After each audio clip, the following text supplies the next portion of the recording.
Bien, pues buenos días otra vez a ustedes.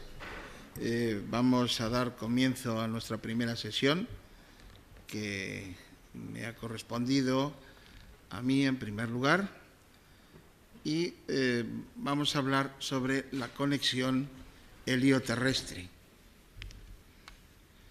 Es verdad que en este curso se van a tocar temas muy diversos, pero había un hueco importante que era necesario cubrir, como es la influencia de nuestra estrella magnética por excelencia, que es el Sol. Este es el escudo de la universidad,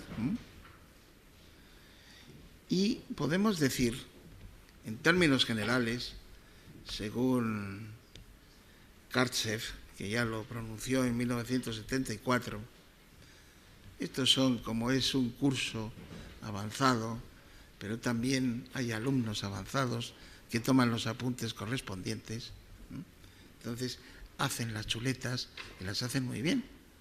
Y entonces recopiló precisamente de los apuntes que se dan normalmente en la Universidad de Alcalá, pues estas consideraciones. Y recogió naturalmente las de Kartsev, que ya las pronunció en 1974 en un libro muy interesante que fue de los pioneros en considerar la influencia del Sol desde un punto de vista magnético sobre los seres vivos que pueblan la Tierra. Pero en fin, él decía que el mundo es magnético. Naturalmente, tenemos un campo magnético terrestre que lo estudiamos dentro del geomagnetismo. El Sol es magnético también, es nuestra gran estrella madre magnética. El universo también es magnético. Lo es desde las gigantescas nebulosas lejanas hasta las partículas elementales, como ha dicho bien el profesor Álvarez Udí. Miriadas de campos magnéticos de diferente origen atraviesan al hombre. Es verdad. Todo lo que es magnetismo atraviesa al hombre. Pero el hombre también es un imán. O sea, las corrientes biológicas que se generan en su cuerpo precisamente son eléctricas. Y la electricidad, el movimiento, es el magnetismo por definición. Luego, no vamos a encontrar en nuestro cuerpo ninguna célula que esté fuera de un contexto no eléctrico, no magnético, por tanto. Todas nuestras células funcionan a base de electricidad, todas nuestras células generan magnetismo. Estamos fuera del estado de equilibrio electromagnético y precisamente por eso nos consideramos como una de las propiedades más asombrosas de la naturaleza, el estar vivos, y estamos vivos gracias a la electricidad. Bueno, pues continuando con estas afirmaciones, también podremos decir que las galaxias y las nebulosas apenas visibles y que se necesitan radiotelescopios para observarlas, pues también son imanes. O sea que todo lo que tenemos, y es una de las fuerzas más importantes en la naturaleza, es la electricidad unida al magnetismo. Y nuestro planeta literalmente se encuentra en los abrazos del Sol. Efectivamente es así. Y responde a los ritmos y antojos de nuestro lucero. Es de genio impaciente, con fluctuaciones de sus propios y variadísimos procesos. Esto también es de otro ruso, de Golovanov. Precisamente los rusos fueron los que avanzaron todas estas cuestiones de la influencia electromagnética sobre los seres vivos y que siguen continuando. Desde el año Geofísico Internacional, que fue en 1957, de las pocas veces que las naciones se han unido para estudiar algo tan importante como era la influencia del campo electromagnético en la Tierra, cómo se generaba y cómo se ayudaron todos los países para averiguarlo. De ahí salieron el que pudiésemos observar que tenemos alrededor de la Tierra una magnetosfera, de que esa magnetosfera vibra con las influencias magnéticas del Sol y cómo esas influencias son con un ritmo. Otra de las propiedades de la vida es el ritmo. Nada hay en la naturaleza que no tenga ritmo. Nosotros, desde la bioquímica más elemental hasta el propio cuerpo entero, cumple ritmos. Hay ritmos en la bioquímica, ritmos en nuestro corazón, es la sístole y el diástole, es también en la respiración, la inspiración, la expiración. No podemos vivir siempre en inspiración o en la expiración. Tenemos que tener el yin y el yang, el sí y el no, siempre. Ese es el ritmo. Puede acelerarse o puede enlentecerse, pero tiene ritmo. Y luego, qué duda cabe, uno de los grandes ritmos que tenemos asociado a la cosmología es el día y la noche, el sí y el no del día y la noche. O sea, los ritmos circadianos son propiedad de la materia viva sobre la Tierra. Y aquí los estudios que se han empezado a hacer desde hace ya relativamente tiempo y que se pueden incluso ser observados por nosotros con cualquier anteojo mínimamente que tengamos, desde unos simples prismáticos hasta algún pequeño telescopio que podamos comprar en el rastro un día de domingo. Las manchas solares. Las manchas solares son típicas de la actividad del Sol.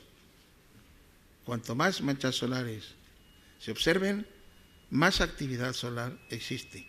Esa relación es importante. Estas son las interferencias que hay de tipo electromagnético también, ¿eh? Es muy curioso, muy curioso. Precisamente los grandes aparatos establecen que no se pueda de ninguna de las maneras,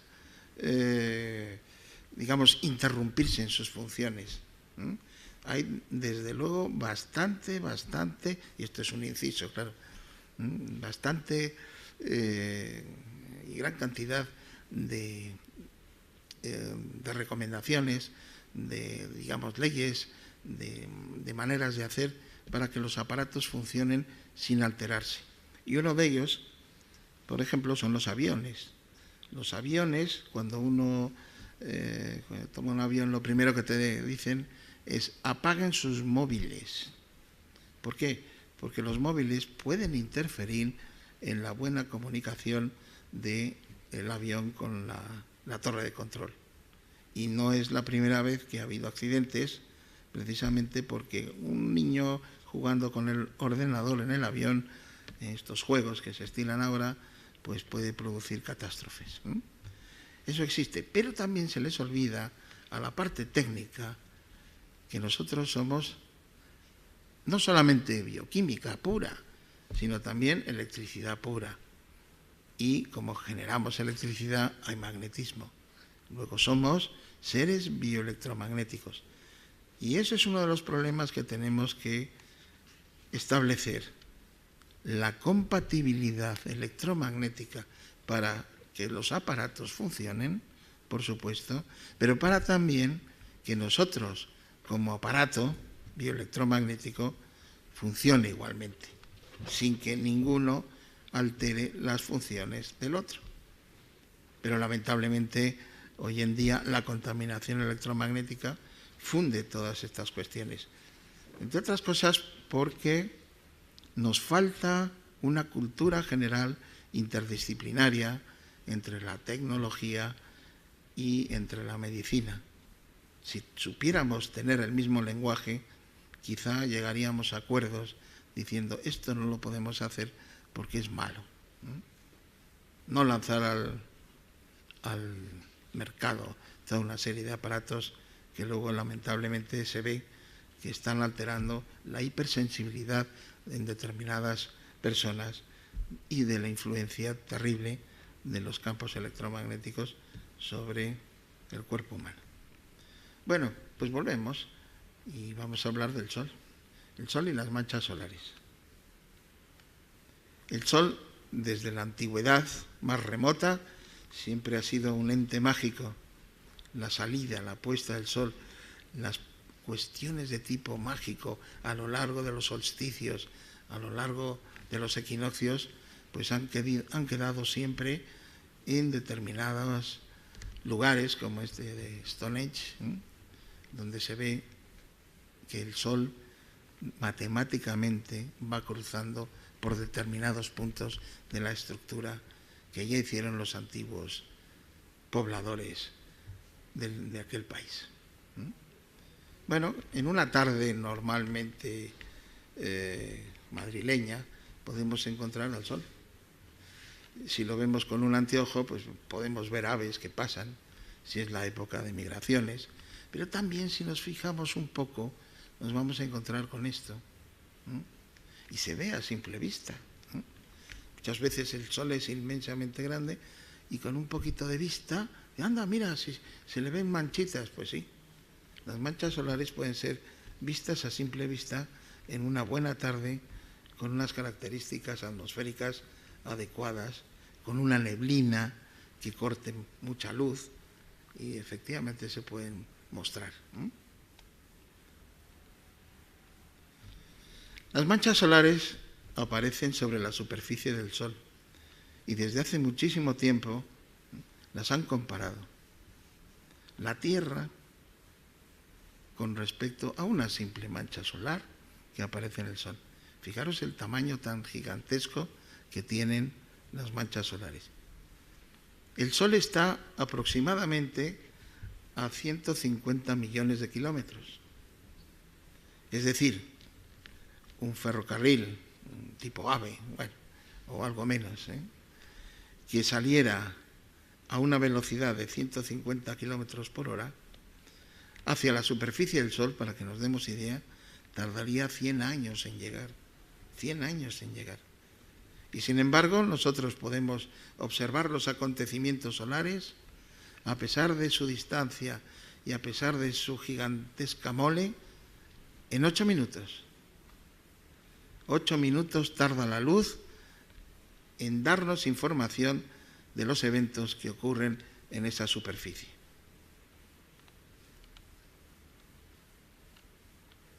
Y ahí, con determinadas técnicas de observación, por ejemplo, con filtros H-alfa, como dicen los astrónomos, se pueden ver fulguraciones, se pueden ver granulaciones, se pueden ver infinitas cosas.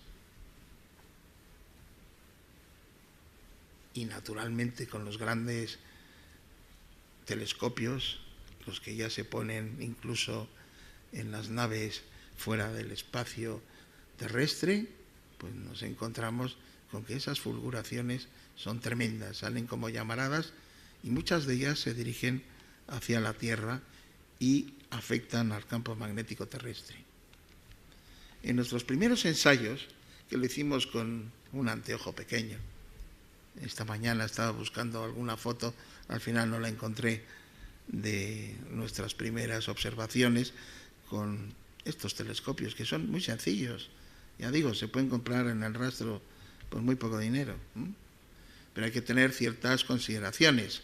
Cuando uno observa el Sol, tiene que ser con luz reflejada, nunca mirar directamente, porque es tan intensa la luz que pueden incluso producir ceguera y alguna alteración en la retina.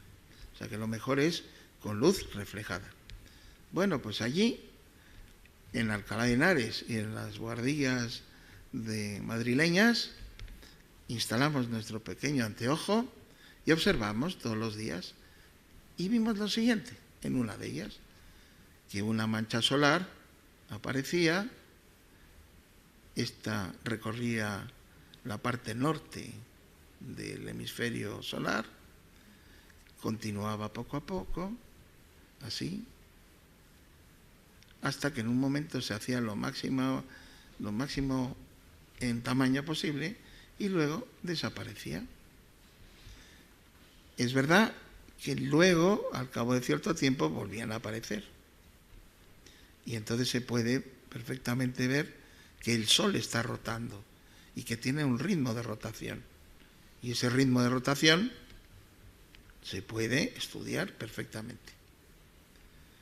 Pero cuando la influencia magnética ataja al campo magnético terrestre, produce también una serie de alteraciones.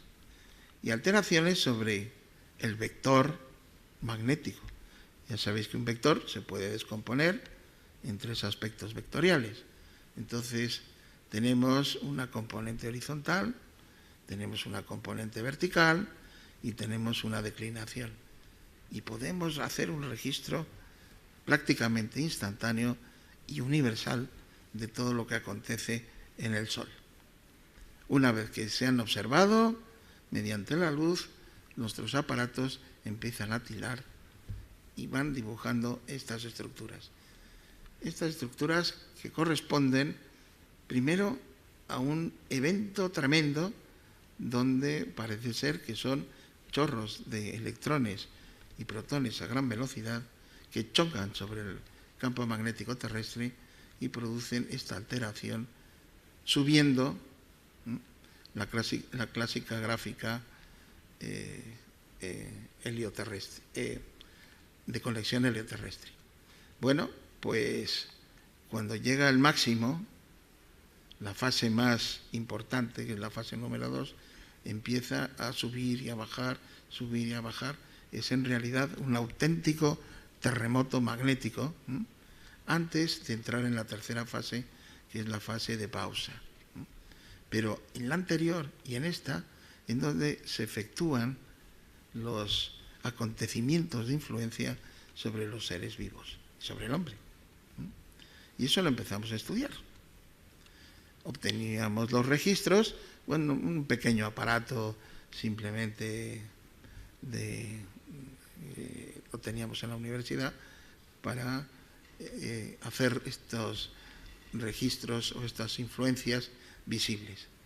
Y estudiamos algo sorprendente, la glándula pineal. La glándula pineal siempre ha sido considerada como un tercer ojo que poco a poco ha ido derivando hacia una glándula de secreción interna.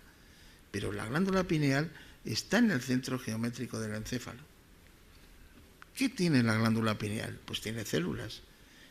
¿Y qué células son estas? Se llaman pinealocitos. ¿Y qué tienen los pinealocitos? Ahí está la cuestión. Tiene toda una serie de orgánulos que van al ritmo cósmico de las influencias del Sol.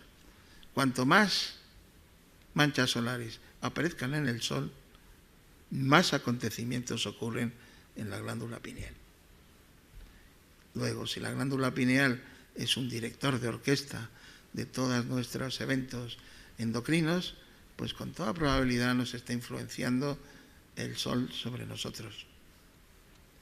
Y lo que hicimos fue estudiar unas estructuras que se llaman barras sinápticas, synaptic ribbons, o sea, costillas sinápticas. Bueno, pues estas pequeñas costillitas suben y bajan, aumentan o disminuyen en función de las manchas solares. Eso fue de nuestros primeros trabajos que los mandamos a Alemania y ahí fueron muy bien acogidos. Claro, eran instrumentos relativamente pequeños. ¿Qué hicimos a continuación? Ir a un observatorio importante. Este observatorio lo teníamos muy cerca de Alcalá de Henares, que es el observatorio de Yebes. Esto es una visual, una panorámica de ese observatorio de Yebes. Aquí se ve el radomo y aquí se ven las cúpulas donde están los distintos aparatos ópticos. Aquí en concreto está uno que es el refractor. Y ahí nos fuimos a estudiar las manchas solares con el refractor. Este es el domo radomo, donde se encuentra, digamos, protegido el radiotelescopio que nos da información del cosmos. Este es el aparato que se encuentra dentro. Y aquí nos introducimos en la cúpula y aquí está el refractor. Era un refractor Zeiss, además curioso, hecho en la Alemania Oriental, porque había dos Zeiss, o sea, la Zeiss de la República Federal de Alemania y la Zeiss de la parte oriental. Este es de la parte oriental. Y aquí pues nos pusimos a observar las posibles manchas solares, eso sí, siempre reflejadas sobre una lámina blanca o como sea, pero reflejadas. No veíamos directamente al sol. Y aquí están, pues bueno, el doctor Raposo, el profesor Álvarez Ude, también se vino con nosotros. ¿Y qué es lo que se observa desde el 1957?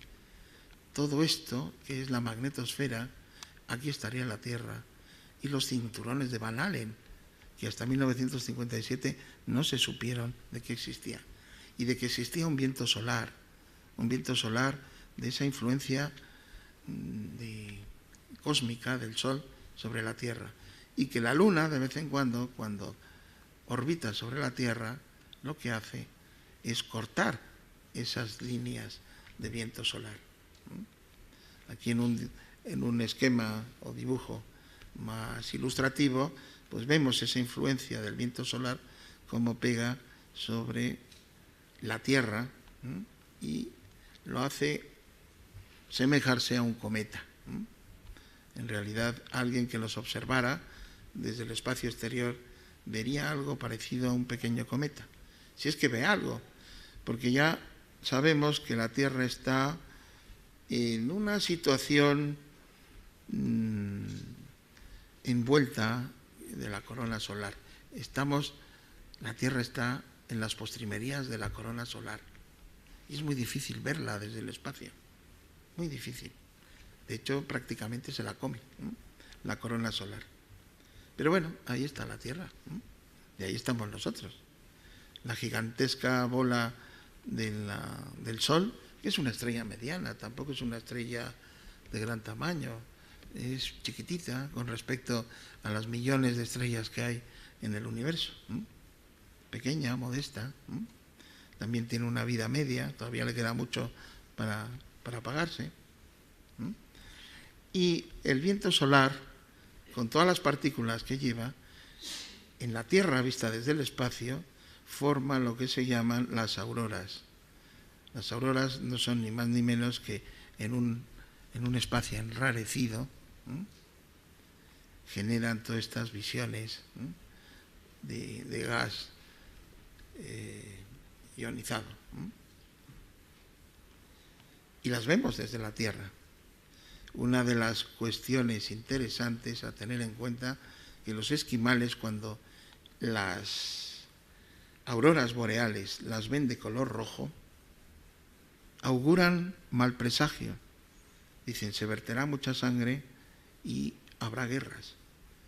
Hay ya una serie de estudios que hacen una relación entre las manchas solares, por una parte, las auroras boreales y las guerras. Pero la ciencia es ciencia cuando es matemática, y entonces lo más importante es traducir la observación de las manchas solares en algo físicamente matemático, y este es el llamado número de Wolf. El número de Wolf no es ni más ni menos que la observación directa de esas manchas solares y contándolas. Por ejemplo, la K es algo que es una constante según el tipo de objetivo que veamos. La G corresponden al número de grupos de manchas solares que veamos, pues se pueden contar, y la F son cuando están libres esas manchas solares, o sea, grupos por 10 y luego libres. Y luego la K, que normalmente con nuestro telescopio valía 1, porque era muy malo. Pero hay otros que puede ser multiplicado por 10 por lo que sea. Y poco a poco pues vamos viendo de que efectivamente hay un ritmo importante según van pasando los años y van dejando toda una serie de picos rítmicos, y el número de Wolf es directamente proporcional a ese número de picos y directamente proporcional al número de manchas solares. Aquí solo estaba la observación hasta 1990. Pero bueno, nos vamos aproximando poco a poco y nos damos cuenta de que ya, por ejemplo, en el año 2012 había un máximo de manchas solares y naturalmente se puede establecer el número de Wolf y otras consideraciones de tipo físico en que se puede observar la ritmicidad, el ritmo, mejor dicho, la ritmicidad no existe, el ritmo, digo como palabra, el ritmo de subida y bajada de las manchas solares, la subida y bajada del número de Wolf, la subida y bajada de la actividad rítmica solar, que es aproximadamente cada 11 años. 11 años es el ciclo solar completo. Aquí vemos también, cuando se hizo allá por el año 2009, es decir, estamos aquí, bueno, ya hemos avanzado, en el ciclo número 23. Esto fue porque ya en el Real Observatorio de Bélgica, en 1870, empezaron a ver y contar las manchas solares. Las contaban y hacían sus gráficos. Entonces dijeron, sí, hay ciclos cada 11 años. 11 años positivo, 11 años negativo. En realidad el ciclo solar son 22 años, con 11 para arriba, 11 para abajo. O sea, cambia la polaridad del Sol cada 11 años. Y nosotros estamos ahora en el ciclo número 24. Aquí estábamos entre el 23 y el 24. Bueno, y aquí volvemos otra vez a encontrarnos con los registros hechos sobre la Tierra de carácter universal. Se pueden observar en todas partes del mundo, donde se ve primero un aumento tremendo del registro, que bueno, viene a ser como algo rápido y constante, según las siglas en inglés, y que aproximadamente son 100 nanoteslas. O sea, los 100 gamas antiguos, la gama ya no existe, hay que hacerlo en medidas internacionales y se llama nanoteslas.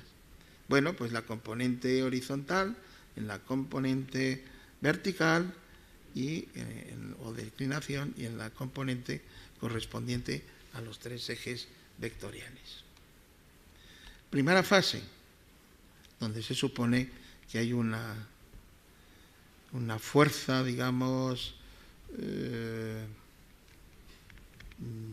hidrodinámica, aunque no haya agua, que choca como una ola sobre la magnetosfera. Y luego viene una gran cantidad de subidas y bajadas, que es la fase 2, quizá la más importante y la más peligrosa para los acontecimientos humanos. Y luego ya una fase de recesión que corresponde a la pausa. Y el Sol actual. Sol actual, prácticamente desde 1947, se han observado todas estas manchas solares, a veces gigantescas. Aquí, en otra consideración, se ven muy bien, realmente se ven muy bien, quizá un pelín desenfocadas cuando las vemos desde la Tierra, aunque en estos casos están vistas desde el espacio. El programa de la NASA y de la ESA conjuntamente nos facilita estas cosas prácticamente en tiempo real y lo podemos ver en Internet. Fijaros aquí, tamaño de la Tierra, y fijamos aquí el tamaño de Júpiter. El Sol es gigantesco. Bueno, pues con una serie de filtros especiales, entre los cuales está el filtro H-alfa y otras cuestiones de tipo físico en la observación, vemos que estas manchas solares pueden generar toda una serie de eventos y nos pueden revelar cómo es la actividad del Sol, una actividad magnética. Aquí tenemos el tamaño de la Tierra, y vemos estas gigantescas manchas solares en grupo. Esta parte más oscura sería la umbría y esta parte periférica la penumbra, la sombra y la penumbra, que no son ni más ni menos que diferencias en la luz. En realidad, si cogemos una mancha solar y la ponemos en el espacio, tiene una luminosidad terrible. Son diferencias de luz, el que nos hace ver estas cosas. Bueno, con otra serie de filtros vemos los fogonazos que tiene el Sol. Y por supuesto luego los llevamos a estudiar periódicamente todas las connotaciones, en este caso desde noviembre día 10 hasta noviembre día 17 de 2014, y hacemos los gráficos correspondientes y estudiamos todos los índices que se pueden sacar de esta observación. Esto es más reciente, esto es de abril, y ahí vemos lo mismo, ¿no? Una mancha solar interesante. Hacemos los correspondientes estudios sobre el flujo de rayos X, sobre toda una serie de índices como el índice K y por supuesto también el número de Wolf. Aquí ya nos acercamos. 2016, prácticamente estos días atrás. Y vemos que ha disminuido muchísimo la actividad solar. Una de las cosas interesantes, antes de seguir, por ejemplo, es ver que el Sol pues tiene una parte norte, por así llamarla, y una parte sur, esto sería el ecuador, y manchas hacia la latitud norte, hacia la latitud sur, se pueden estudiar. Entonces nos da unos gráficos como esto. Esto es la línea ecuatorial del Sol, hacia la parte norte, hacia la parte sur del Sol, en diferentes años. Aquí los tenemos hasta el año 2016. Esto se le llama los heliogramas en forma de mariposa. Pero bueno, nos dan una idea clara de cómo es el ritmo en el Sol. Y aquí, con toda una serie de índices, vemos que suben y que bajan. Aquí estamos, aquí en el 2016, con el ritmo del Sol.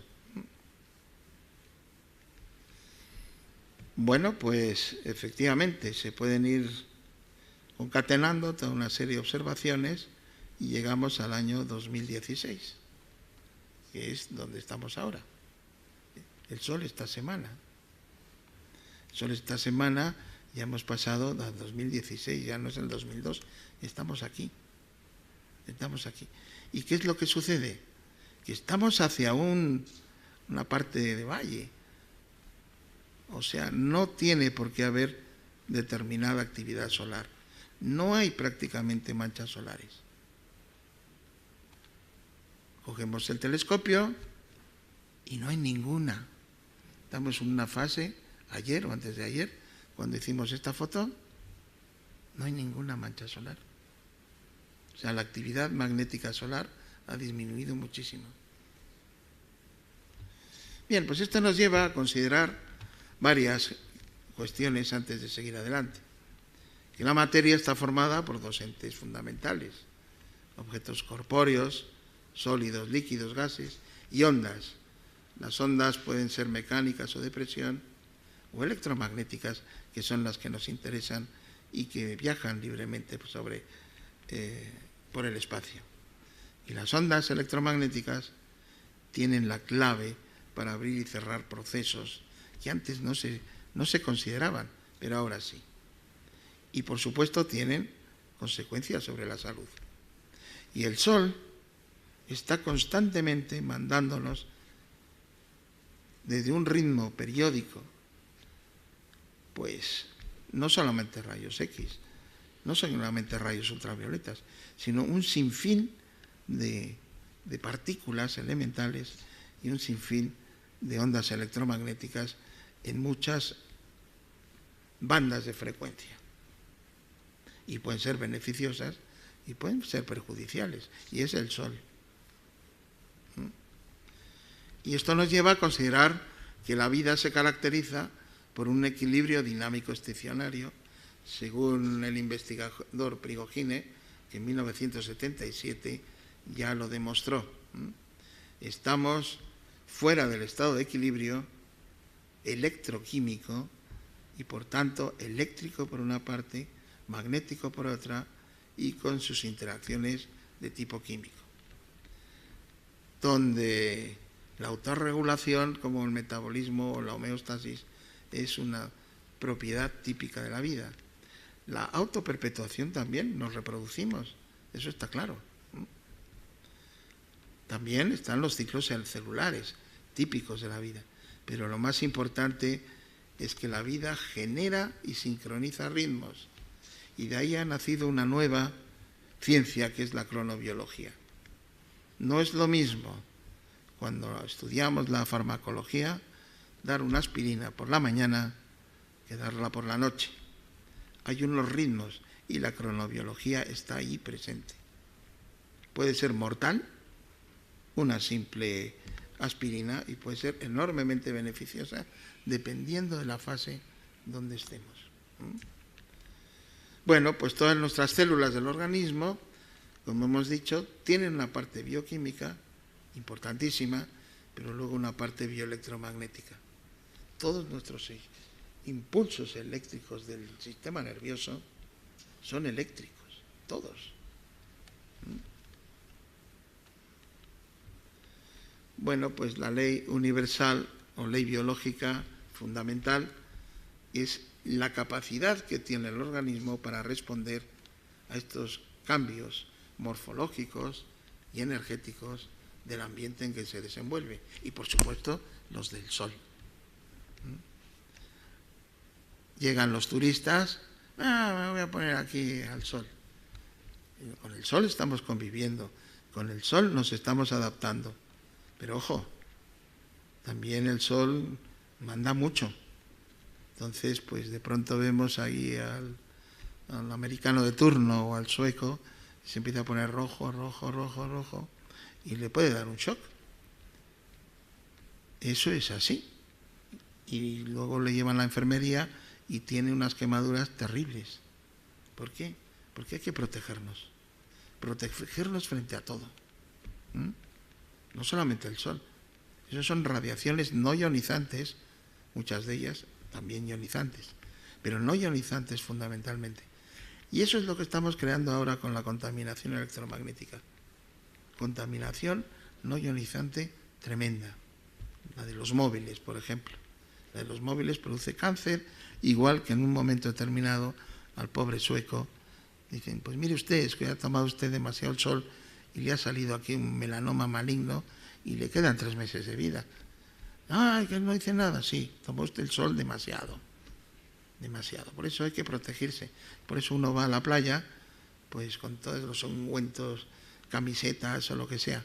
Pero también hay otras radiaciones electromagnéticas que nos las ponemos en la oreja. Y resulta que nos pueden producir cáncer como el neurinoma o cánceres como el schwannoma, tumores cerebrales muy importantes.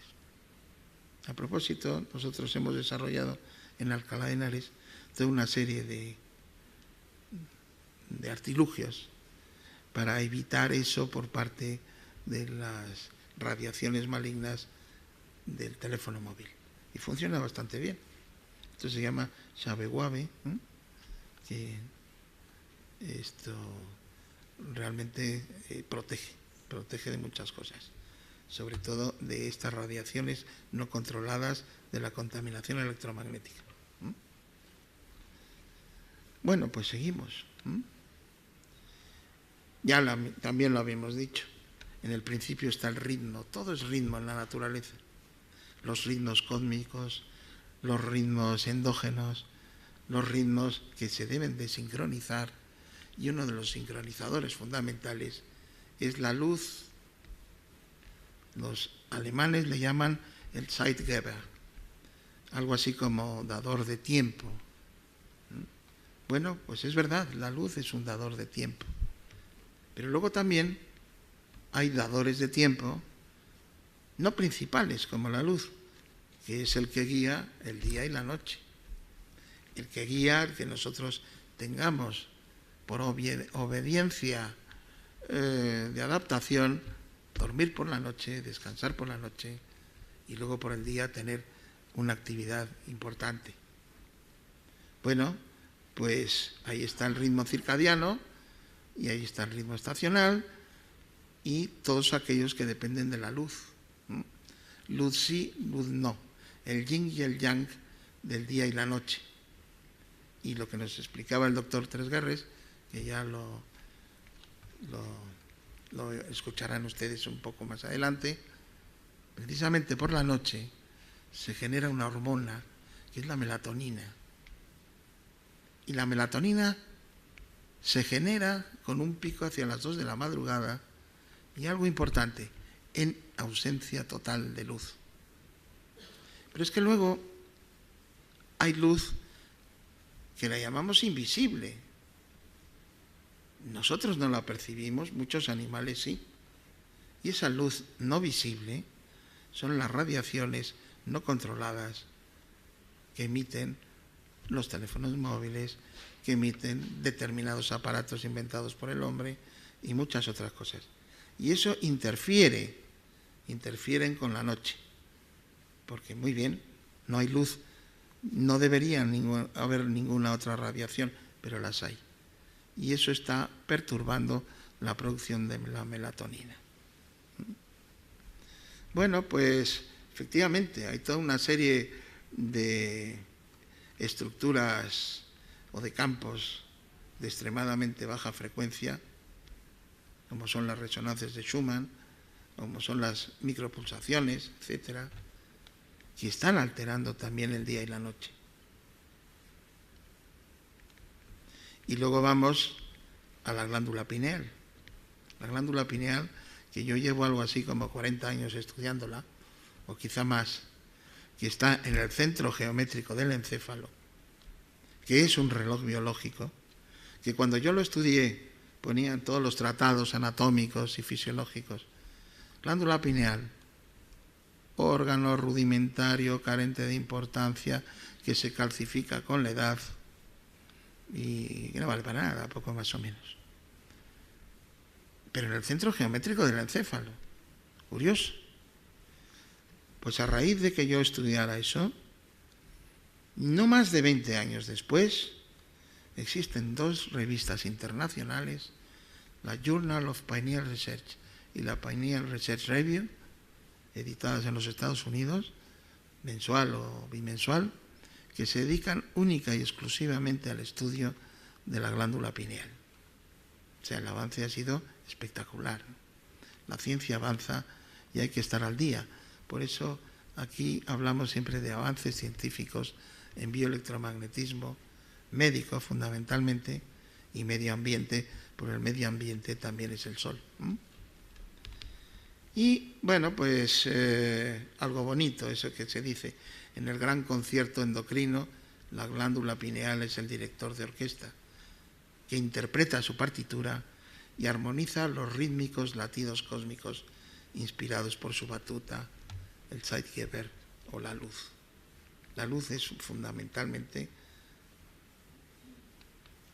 clara en este sentido.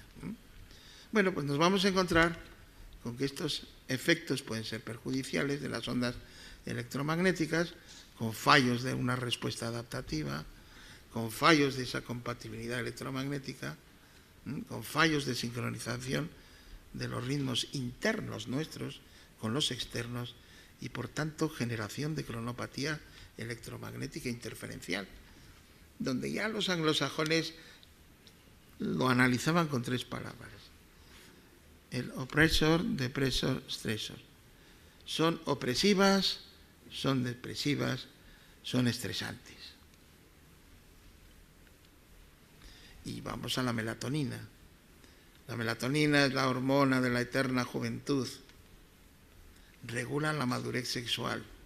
Interviene en el antienvejecimiento. Es un anti-aging, como se dice ahora. Es un cronobiótico importante frente al síndrome depresivo estacional. ¿Quién no está deprimido en octubre o a principios de la primavera? Pues ahí está la manera de que hay que estudiar todo esto. Y la melatonina es un antidepresivo tremendo. Es un poderoso antioxidante en contra de los radicales libres. Y sobre todo es un anticancerígeno. Allí donde se generen células neoplásicas, células tumorales, la melatonina va a inducir a que esas células tumorales se suiciden. La apoptosis. Ahí está la melatonina. Luego la melatonina es fundamental.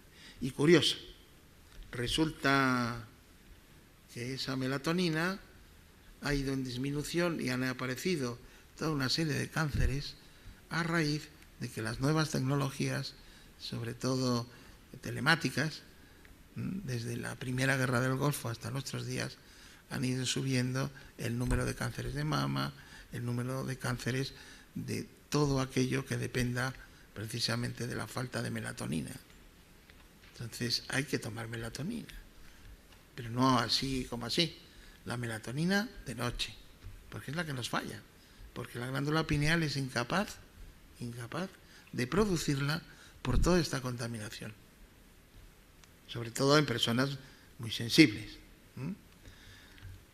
Notamos todas estas cuestiones de la melatonina también en los viajes transoceánicos. ¿Quién no está así medio dormido después de un viaje de estos? Claro, se tiene que acoplar al ritmo de donde viene con respecto al donde va. Pero si usted lleva melatonina, sin problemas. Contaban que el Kissinger, que era ministro en Estados Unidos, qué capacidad de trabajo tan enorme tiene este señor. Está a las 3 de la mañana en Tokio, a las 6 de la mañana en Egipto, no sé qué. ¿Y cómo lo hace? Además, él convocaba las sesiones. ¿Cómo no se puede convocar a las 3 de la mañana o a las 5 de la mañana? Está loco. No, él estaba fresco, fresquísimo. Y un día pues ya se lo preguntaron. Dice, mire usted, es que en Estados Unidos tenemos a grandes cronobiólogos. Y yo tengo aquí mi reloj donde he nacido a la misma hora y conservo para mis adentros el ritmo de que a las 8 desayuno. Miro el reloj de mi casa. A las 8 desayuno. A la 1 como. A las 7 meriendo, tal. Y luego tenía otro reloj, que era el reloj a donde tenía que ir. Pero eso le daba igual. Él conservaba su ritmo interno. Esto mismo ha sucedido con el fútbol. Cuando llegan los argentinos y nos golean de una manera tremenda, ¿no? ¿Y por qué? Bueno, porque nosotros no hemos conservado el ritmo, pero sin embargo los argentinos han hecho caso a uno de los grandes profesores, que es el doctor Cardinali, donde les dijo, esto, llevad siempre el reloj de vuestro lugar de origen y que el partido sea en esas horas, si no, vais a perder. Entonces, claro, pues llegaban, decían, no, el partido a tal hora y con tales características. A los españoles nada, llegaban ahí como el que, yo qué sé, pero es que no han dormido bien, daban sopas. Eso sucede por no estudiar algo tan sencillo como es la cronobiología. La melatonina, por tanto, el elixir de la eterna juventud. Ya Fausto, esto es un cuadro de mi padre, el maestro Bardasano, que ya lo enseñé en alguna otra ocasión, en el Fausto, que vende su alma al diablo para ser joven y conquistar a Margarita. Son varios cuadros. Y efectivamente, eso parece ser que el elixir no es ni más ni menos que la melatonina. ¿Efectos de los campos electromagnéticos? Pues son muchos, pero se necesitan toda una serie de pruebas para llegar a verificarlo. O sea, tienen que pasar por el crisol de la ciencia. Y ahí está, pues eso, bioquímicas, biofísicas, etológicas, etc. Este es Cajal, y estas son las pruebas histológicas que se han hecho con las técnicas rutinarias, como la impregnación argéntica o el oro sublimado de Cajal. Esto es la glándula pineal. Entonces se lo comentaba también a mis alumnos, de las técnicas típicas para estudiarlo. Y de pronto, bueno, pues estas estructuras que se ve con unos segmentos externos de fotorreceptores que indican que de alguna manera pues esta glándula pineal humana fue un ojo y que todavía puede continuar recibiendo determinadas radiaciones. Bueno, esto es la anatomía comparada que se hizo con todos los animales. Se hicieron también comparativamente estudios similares a la radiación solar en el laboratorio. Esto es una bobina de Helmholtz. Y bueno, pues empezamos a ver que no eran tan buenos los campos electromagnéticos. Entre otras cosas porque aparecían células multipolares. Las células multipolares muchas veces son típicas de una degeneración y sobre todo de aparición de cáncer. Pues la glándula pineal fue dañada precisamente con estas ondas. O encontrar a lo mejor el daño en que los nucleolos son expulsados de sus células. Aquí vemos cómo se rompe la carioteca y cómo un nucleolo que debería estar en el núcleo está en el citoplasma al lado de las mitocondrias. Bueno, pues estos son los estudios que hemos seguido. Manchas solares, esas manchas solares, el número relativo del número de Wolf relacionado con estas gráficas de las tormentas magnéticas. Aquí me ven un poquito más joven. Ahí en este sitio. Y luego a microscopía electrónica, claro. A microscopía electrónica los pinealocitos tienen estas, las synaptic ribbons. Pero luego también tienen estas estructuras lipídicas con membrana, que son típicas de fotorreceptores.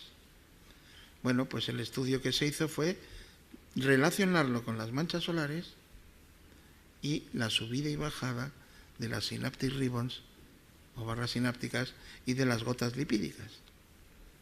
Y se veía un ritmo solar importante, una actividad importante. ¿Qué es lo que hicimos? En 8 minutos llega la luz a la Tierra. En 8 minutos observas que hay manchas solares. Y entonces empiezas a diseñar el experimento. Tantas ratitas por aquí, tantas ratitas por allá, etc. Y luego, al cabo de unas horas, llega la gran tormenta magnética, con todas las partículas, con venidas del Sol a grandísima velocidad y tal, y ya vamos valorando cómo aumenta la actividad solar y cómo aumentan o bajan estos organitos. Luego existe esa influencia. Aquí cuando la mancha solar, esta tremenda que vimos, pues hizo bajar enormemente las synaptic ribbons según las estadísticas. Y estas son las synaptic ribbons. Son estructuras interesantes. Esto habría que hacerlo también en los ojos. Normalmente las synaptic ribbons aparecen en la glándula pineal, en los ojos y en el oído interno. No hay en otro sitio.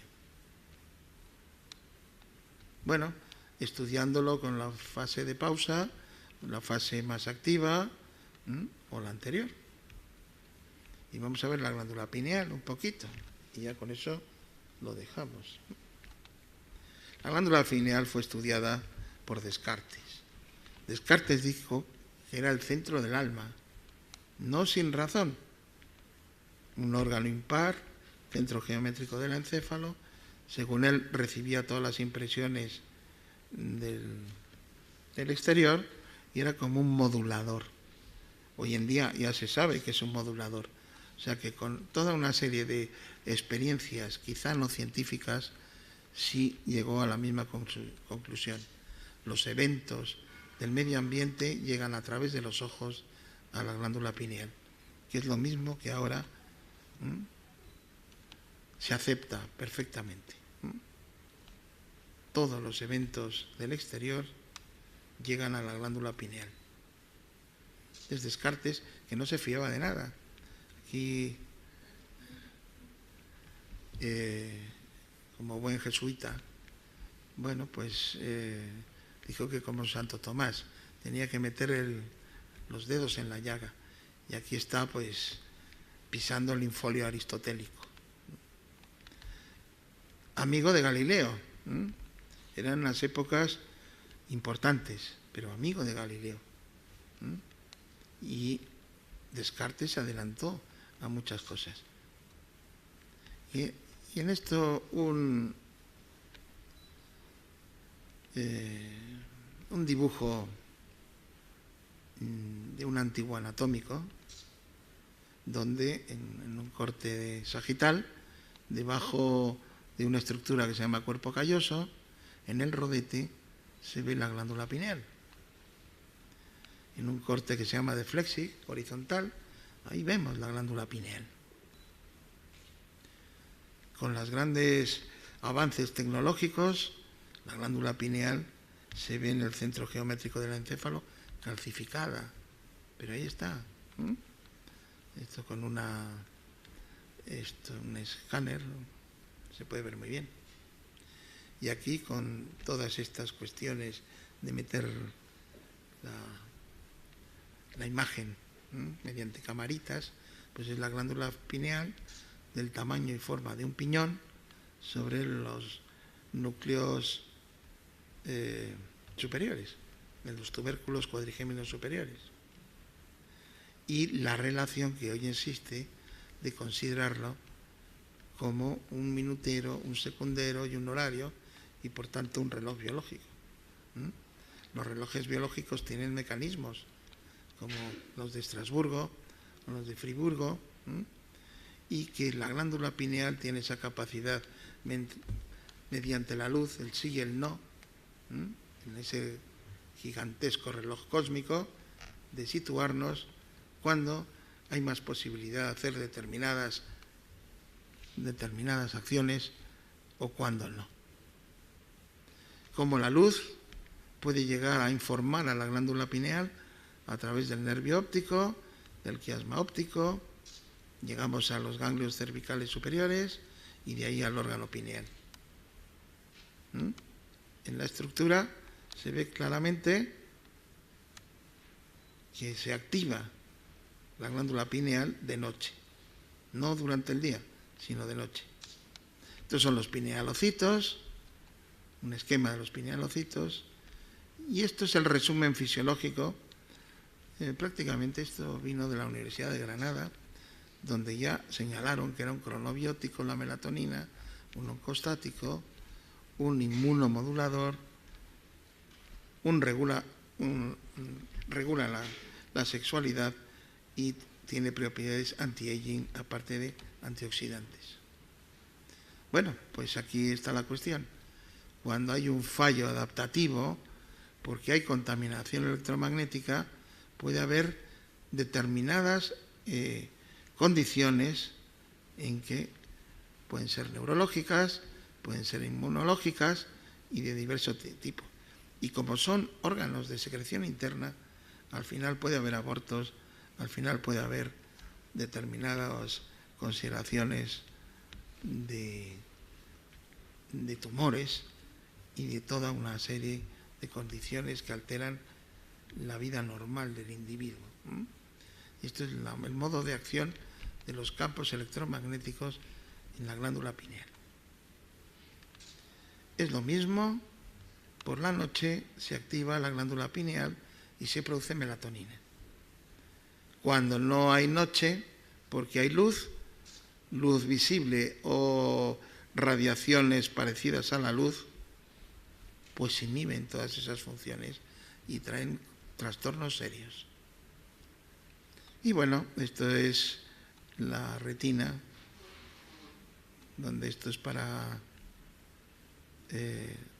mis alumnos, no sé por qué lo he puesto yo aquí, donde se amplían. Esto es la ampliación neurofisiológica de los fotorreceptores, donde los fotorreceptores tienen una gota lipídica en los conos y donde se ven en el pedículo basal todas estas estructuras de synaptic ribbons. Libros que se pueden estudiar, aunque sean antiguitos, y merece la pena, yo destacaría este de Luis de Miguel, de geomagnetismo del Instituto Geográfico Nacional. Este es un libro magnífico que se lee muy bien, El Sol, nuestra estrella, de Robert Noyes. Y luego este que también se lee muy bien, que es de Radcliffe, El Sol, la Tierra y las radiaciones, ediciones de bolsillo. Y nada más, muchas gracias. Ya está.